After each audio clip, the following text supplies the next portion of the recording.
ዝንቱ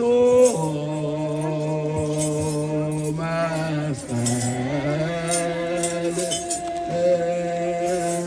ቤዛነ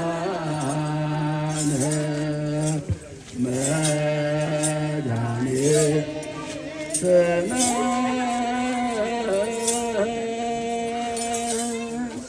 ዝንቱ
አንድ ጊዜ ለመዘምራን እንደጋል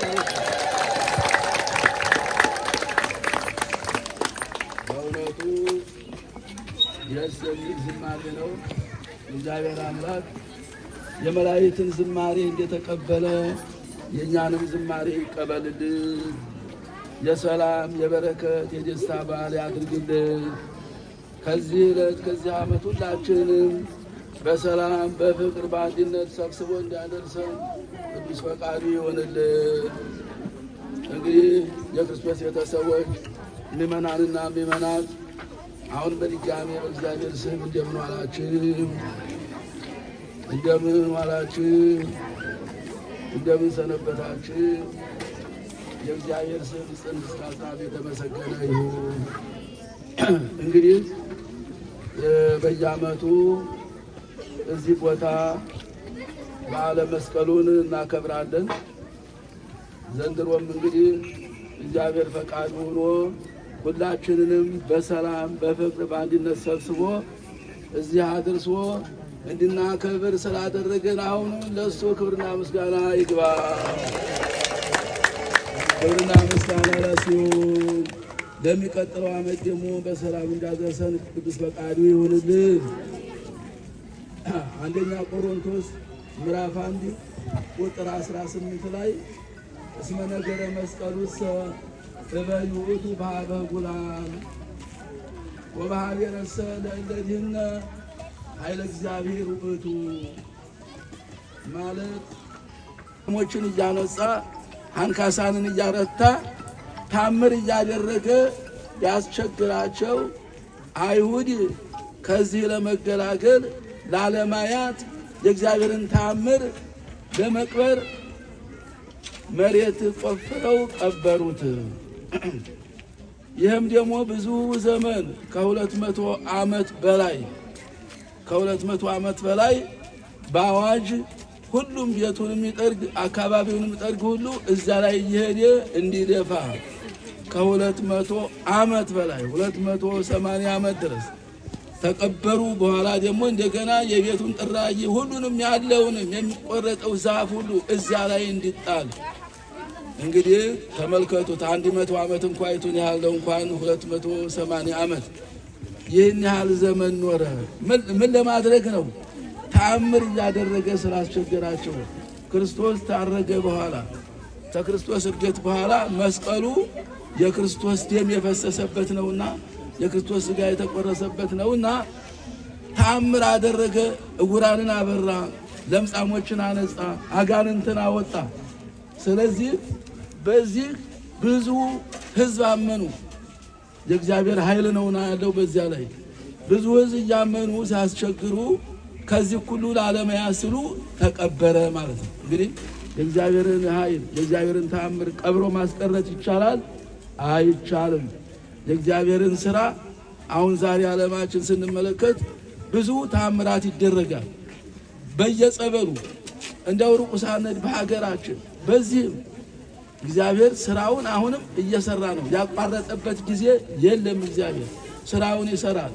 ነገር ግን ላለማመን ወይም ማመንን የማይፈልጉ ሰዎች ግን ይደብቃሉ። አሁን በየጸበሉ ስንት ተአምራት ነው የሚደረገው። በጸበልም ብቻ ሳይሆን በስለት ብጻት በማድረግ ስንት ሰዎች እንደሚፈወሱ ቤተ ክርስቲያናችን እኮ ሁል ጊዜ በየቀኑ ተአምር ይደረጋል። ነገር ግን ይህን አውጥተን ለመናገር እንደው ከክርስቲያኖች ከአማኞች በስተቀር ሌላው አያምንም። ለሚጠፉ ሰዎች ስንፍና ነው። ለምናምን ለእኛ ግን ምንድን ነው? የእግዚአብሔር ኃይል ነው። እንግዲህ ስንፍና አለማመን ማለት ነው። ሰነፍ ማለት ነው። ሰነፍ ፈጽሞ ከአምልኮተ እግዚአብሔር የራቀ ማለት ነው። ይህ ብላብድ በልቡ አልቦ እግዚአብሔር፣ ሰነፍ በልቡ እግዚአብሔር የለም ይላል። ስለዚህ ለሰነፎች ስንፍና ነው። ይህ ታምር ሲነገራቸው ፍጹም አያምኑም። ለምን? እምነት ስለሌለ ነው። በልባቸው እምነት ስለሌለ ሁላችንም ቢሆን እንደው ብዙ ጊዜ እንረሳለን። ብዙ ታምር ይደረጋል እናያለን። ብዙ ታምር ይደረጋል እንረሳለን። በየጊዜው በየቀኑ ታምር እንዲደረግ ነው የምንፈልገው። ጌታችን መድኃኒታችን ኢየሱስ ክርስቶስ በሚያስተምርበት ጊዜ ምንድነው ያሉት ፈሪሳውያን? ምልክት ልናይ እንወዳለን። ምልክት አሳየን። እንደ ኤልያስ ዝናብ አዝንመህ፣ እንደ ሙሴ ባህር ከፍለህ ጠላት ገለህ አሳየን፣ ምልክት እንፈልጋለን አሉት። ግን ሁልጊዜ ይደረጋል እኮ ሁልጊዜ እግዚአብሔር ታምራት ያደርጋል። ያን ይረሳሉ። በመጽሐፍ ቅዱስም ተጽፏል። አይ ምልክትስ ነው ያላቸው። ለዮናስ ከተደረገው በስተቀር ሌላ ምልክት የለም። ዮናስ 3 መዓልት 3 ሌሊት በከርሰ አንበሪ ሆኖ ውሎ አድሯል። መቼስ ይሄ ተአምር ነው። በአሳ ሆድ ሆኖ 3 መዓልት 3 ሌሊት አየር ሳያጥረው መሰንበት ይህን ያነቡታል። በመጽሐፋቸው ተጽፏል። ከዚህ የበለጠ ምልክት የለም። ንግሥተ አዜብ የሰሎሞንን ጥበብ ለመስማት ከምድር ዳርቻ መጣች። ንግሥተ አዜብ የኛ ኢትዮጵያዊት ነች ማለት ነው። የሰሎሞንን ጥበብ ሰምታ ወደ እስራኤል ሀገር እንደሄደች እዚያው በቅዱስ ወንጌል ማቴዎስ 12 ላይ ተጽፏል። ምንድነው ያላቸው? ከምድር ዳርቻ ከኢየሩሳሌም ሆኖ እንግዲህ ኢትዮጵያን ዳርቻ ነው ያለው። ስለዚህ ከዚያ ድረስ መታለች። እነሆ ከሰሎሞን የሚበልጥ እዚህ አለ ራሱ ነው፣ ነገር ግን አላመናችሁበትም ነው ያለው። ስለዚህ እግዚአብሔር እንግዲህ በየጊዜው የሚሰራውን ታምራት እየረሳን እንደገና አዲስ፣ እነሱ ሁልጊዜ አዲስ ነገር ነው የሚፈልጉት። ሁልጊዜ አዲስ እየረሱ እንደገና የትላንቱ የዛሬውን ነገ ይረሱታል፣ የነገውን ከነገ ወዲያ እየረሱ። ስለዚህ አሁንም አይሁድ የእግዚአብሔርን ኃይል የእግዚአብሔርን ተአምር ቀብሮ ለማስቀረት የክርስቶስን መስቀል ቀበሩት። ከ200 ዓመት በላይ ቆየ፣ ተራራ ሆነ። እንግዲህ እግዚአብሔር ጊዜ ገበር እግዚአብሔር እንግዲህ የሚሰራበት ጊዜ አለ። እግዚአብሔር ፈቃዱ የሚሆንበት ጊዜ አለና መስቀሉ እንዲወጣ እግዚአብሔር ፈቃዱ በሆነ ጊዜ ማንን አስነሳ? እንደኔ ንግሥት የምትባል ደግ ጻድቅ የእግዚአብሔር ሰው አስነሳ። እሷም እንግዲህ ሁልጊዜ የክርስቶስ መስቀል በመቀበሩ ስታዝን ትኖር ነበርና እግዚአብሔር በእሷ ምክንያት እንዲወጣ መልካም ፈቃዱ ስለሆነ ወደ ኢየሩሳሌም ሄደች። ልጇ ቆስጠንጢኖስ ንጉሥ ነውና ብዙ ሰራዊት የሚያጅባት የሚረዳት ብዙ ሰራዊት ሰጣት። ያንን አስከትላ ወዴት ሄደች? ወደ ኢየሩሳሌም ሄደች። ጠየቀች፣ የት ላይ ነው የክርስቶስ መስቀል የተቀበረው አለች። ብዙዎች አናውቅም አሉ። አንድ ሰው ግን ኪራኮስ የሚባል ሰው እንግዲህ አባቴ እንደነገረኝ ቤተሰቦች እንደነገሩኝ እዚያ ማዶ ካሉ ተራሮች አንዱ ነው ይባላል፣ ከዚያ ነው አላት። ከዚያ በኋላ እንግዲህ እሌኒ ንግሥት በዛሬው ቀን ማለት ነው እንግዲህ ሕዝቡን ሰበሰበች፣ ዕጣን ሰበሰበች። ያንን ዕጣን አጨሰች። ዘዕጣን አንጸረ ሰገየ ጢስ በጎልጎታ መካን፣ ዕጣኑ ወደ ሰማይ ደርሶ ጢሱ ከዚያ ከተቀበረበት ተራራ ላይ አረፈ። ምልክት ሰጣት ማለት ነው። ከዚያ በኋላ ቁፋሮ ተጀምሮ ከመስከረም 27 እስከ መጋቢት 10 ድረስ ቁፋሮ አለቀ። መጋቢት 10 የኢየሱስ ክርስቶስ መስቀል ተተቀበረበት ተገኘ፣ ወጣ። እንደልል አንልም እንደልል። ከዚያ በኋላ ዓለም ሁሉ በራ። ቅድም ሰምታችኋል። መስቀል አብርሃ በከዋክብት አሰርግወ ሰማይ እምኩሉ ፀሐይ አራየ፣ ከሁሉም ይልቅ ፀሐይን አሳየ። ብርሃኑ ከፀሐይ የበለጠ ሆኖ አየ። አሁን በፀሐይ ብርሃን ጊዜ ሻማ ብናበራ የትኛው ብርሃን ነው የሚታየው? የትኛው ነው? እንግዲህ ቀን ነው። ሻማ ብናበራ የፀሐዋ ብርሃን ሻማው የትኛው ነው የሚበልጠው? ሻማው ነው የፀሐው ብርሃን ነው? የፀሐው ብርሃን ነው። ስለዚህ የመስቀሉ ብርሃን ሲወጣ ፀሐዋን አደበዘዛት። ከዚህ ሰማይን አስጌጠ። መስቀል አበራ፣ ሰማይን በከዋክብት እንደ ከዋክብት አስጌጠ። ከሁሉም ይልቅ ፀሐይን አሳየ፣ እንደ ፀሐይ ሆነ ማለት ነው። ስለዚህ እንግዲህ መጋቢት 10 መስቀሉ ወጣ። አይሁድም አፈሩ። እንግዲህ የእግዚአብሔርን ኃይል ቀብረን እናስቀራለን ብለው ነበር፣ አልሆነም። እንግዲህ በእውነቱ እዚህ ላይ የምንመለከተው እኛ እያንዳንዳችን የእግዚአብሔርን ስራ እያወቅነ ክርስቲያኖቹ ነን ላለመናገር እንቸገራለን። መመስከር የእግዚአብሔር ምሕረቱን ቸርነቱን ንገሩ ነው የተባለ እንጂ ደብቁ አልተባልንም። ብዙ ተአምር እያየን አንመሰክርም? እና እንግዲህ በዛሬው ዕለት ባጭሩ እንግዲህ የኢየሱስ ክርስቶስ መስቀል ከ200 ዓመት በላይ ተቀብሮ የነበረው በእሌኒ ንግሥት አማካኝነት ቁፋሮ የተጀመረበት ቀን ነው። መጋቢት 10 መስቀሉ የተገኘበት ነው። ከዚያ በኋላ በየዓመቱ ኢየሩሳሌም መስቀሉ ተቀብሮ ከወጣበት ላይ ቤተ ክርስቲያን ተሰራ። ቅዳሴ ቤቱም በዛሬው ዕለት ተደረገ። እንግዲህ በየዓመቱ መስከረም 17 አንደኛ መስቀሉ የተገኘበት ነው። ሁለተኛ የተቀበረበት ደብረ ተራራ የተገኘበት ነው። ሌላው ደግሞ ቁፋሮ ተጀመረ፣ መጋቢት 10 የወጣበት ነው። ሁለቱ መጋቢት 10 መስከረም 17 ሁለቱም የመስቀለ ኢየሱስ ክርስቶስ በዓል ናቸው። ስለዚህ እንግዲህ ዝም ብለን አይደለም በየዓመቱ እዚህ የተገናኘን እንትን ነው። ይህንን ተአምር ለልጅ ልጆች ለመንገድ ለልጆች ለማስተማር እንዳይረሳ፣ ታሪኩ እንዳይረሳ። ብዙ ታሪክ እየተረሳ ነው። ዛሬ ትውልዱ እየረሳ ነው። ለምን? ሁልጊዜ ስለማይደረግ ማለት ነው። አሁን ዛሬ የተያዘው እንደዚህ ነው። ተአምራትን የኛ ደግሞ መቅበር ሳይሆን የአሁኑ ትውልድ ደግሞ ልጆች እንዳይማሩ እንዳያውቁት ማድረግ መሻር፣ የነበረውን ተአምር የነበረውን በዓል የነበረውን ሁሉ ነገር ልጆች እንዲያውቁ ታሪኩን መደበቅ፣ የታሪክ ቦታውንም ማጥፋት ማፍረስ፣ ይሄ የዛሬው ትውልድ ነው። እንግዲህ በእውነቱ እያንዳንዳችን እንግዲህ የኢየሱስ ክርስቶስ መስቀል በልቡናችን አለ። ሁላችንም መስቀል ኃይልነ መስቀል ጽንነ መስቀል ቤዛነ ስንል ኃይል አጋንንት ይርቃል። በስመ አብ ወወልድ ወመንፈስ ቅዱስ አሐዱ አምላክ ብለን እንደ አጋንንት እንደምናደርግ መስቀል ኃይልነ መስቀል ጽንነ መስቀል ቤዛነ መስቀል ያተረስነ ስንል የአጋንንት ኃይል ይርቃል። በመስቀሉ ተሰዱ አጋንንት ነውና አሁን ዝናብ ሳይመጣ ቶሎ እንትን እንዲልን እንግዲህ እግዚአብሔር አምላክ ለዛሬ ዓመት በሰላም በፍስሐ ሁላችንን በጤና እንዲያደርሰን ቅዱስ ፈቃድ ይሆንልን። አሁንም በድጋሚ እንኳን አደረሰን፣ እንኳን አደረሳችሁ። አሁን እንግዲህ ከዚህ በመቀጠል የመራውን ያው የመራውን ውሃ እንዳለ በዛ እንግዲህ የበዓላችን ፍጻሜ ይሆናል ማለት ነው። አሁን